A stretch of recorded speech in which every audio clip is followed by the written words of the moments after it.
day, everyone. My name is Lord Joshua Martel. I presented my topic entitled The Withering of the Aura and Aesthetic Sense.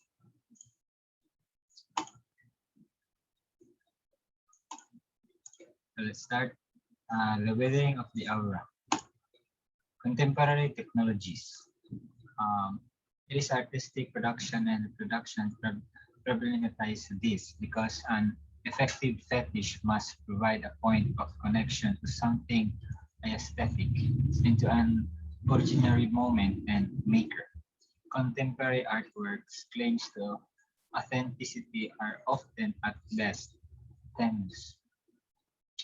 Um, Walter Benjamin might term this exhibition value, which he says come into play with when the function of an art work has changed from ritual and its artistic value or function.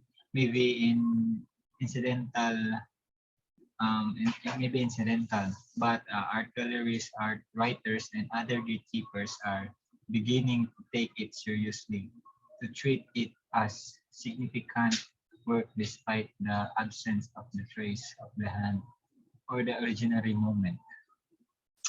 So this for Benjamin leads to the loss or the withering of the auratic quality of the work, since by allowing a proliferation of copies of reproduction technologies upset the nation of singularity and present artwork as conventional communities. Rather, rather, rather than authentic pure signs or fetishes. Certainly, electronic production and reproduction technologies diminish the value which is conventional ascribed to an object by virtue of its connection to a real artist and an originary moment of creation. Virtual objects and objects which have been reproduced for a mass market. In this way, they can be considered by the standards of the arts field to lose their function of signification and become commodities.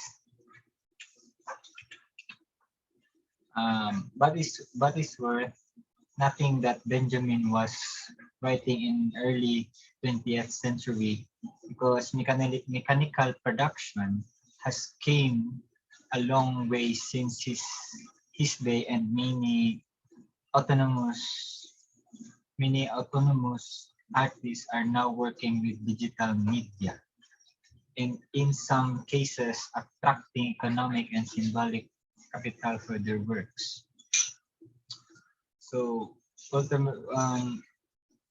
next page. This is the picture tree. It shows that the tree alone that we can appreciate the art of the tree. The work picture tree reproduced in figure 5.7 is an example of digital production or reproduction. This is the example. Its production is based on digital reproducibility, duplication, and transformation that work under a logic that we can describe as autonomous. This is despite the fact that it is at least 2 steps away from its origins from Benjamin's authentic work. It is first a photograph rather than a drawing, and has been digitally manipulated, doubled, folded, and mirrored, reduced to manufactured image and pixels. So the picture field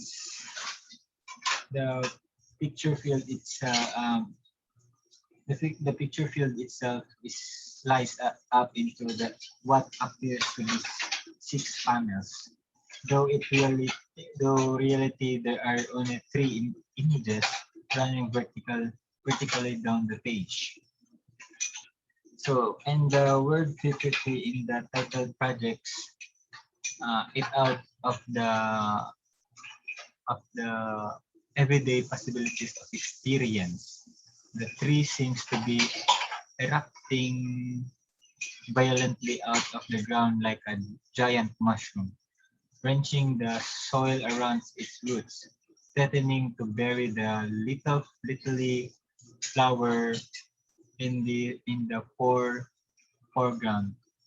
The word feature tree again, and in the mushroom shape of the tree evoke, at least for those of us who remember the Cold War and the effects of a nuclear explosion. The wasteland around the tree, the emptiness of the scene, and to what happened what happened to the wasteland around the tree, the emptiness of the scene, and what appears to be the rolling of the ground across most of the visual plane support this reading. And the desolation and discrimination it evokes. This seems to be a work that is a didactic in some senses in its conjuring of human initiated disaster and the absence of everyday life in practice from the scene depicted here. And from the scene of its making, but it's also a work that takes up the question of aesthetic in its attention to order, for form, and meaning. Next, aesthetic sense. Aesthetic sense is associated now with art history and philosophy rather than visual culture more generally, and is a set of knowledges, theories, and practices that address the nation and value of art objects and art experience. Scholars working in the disciplines of aesthetics are concerned with how we can evaluate the quality and value of an artwork and with the basis of judgments of taste. It is a discipline with an ancient history, since many of the scholars of antiquity wrote about beauty and about art and its appreciation.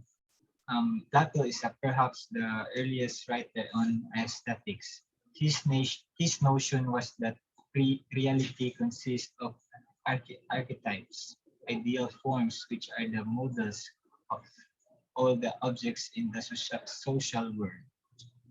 So the researchers wrote earlier that the visual culture products identified as an art are those objects made with deliberate aesthetic intent. But what they do mean by aesthetic, the simplest definition and the one of most often used in everyday writing is that it is all about beauty and taste. This is a partly true, but it is not the full story. More specifically, aesthetic is called the sensate science, and this brings into important issues associated with classical aesthetics. The notion of science or knowledge and reason and the sense or the involvement of the body in the experience of art. So next, Aristotle followed Plato in writing about aesthetics, but paid less attention to the ideal and more to the order and unity of an object. He wrote about particularly in his Poetics in part 7 and speculated quantly from a contemporary viewpoint that anything either tiny or vast couldn't be a beautiful because its order could not be discerned clearly and in one moment of time. Beauty of Beauty for Aristotle was dependent upon unity and sense of the whole. More than 2 millennia later, the logic of objects and the judgment of taste have changed. Philosophers have lost faith in an ideal transcendental realm, and order and unity are no longer the most privileged forms within the art world.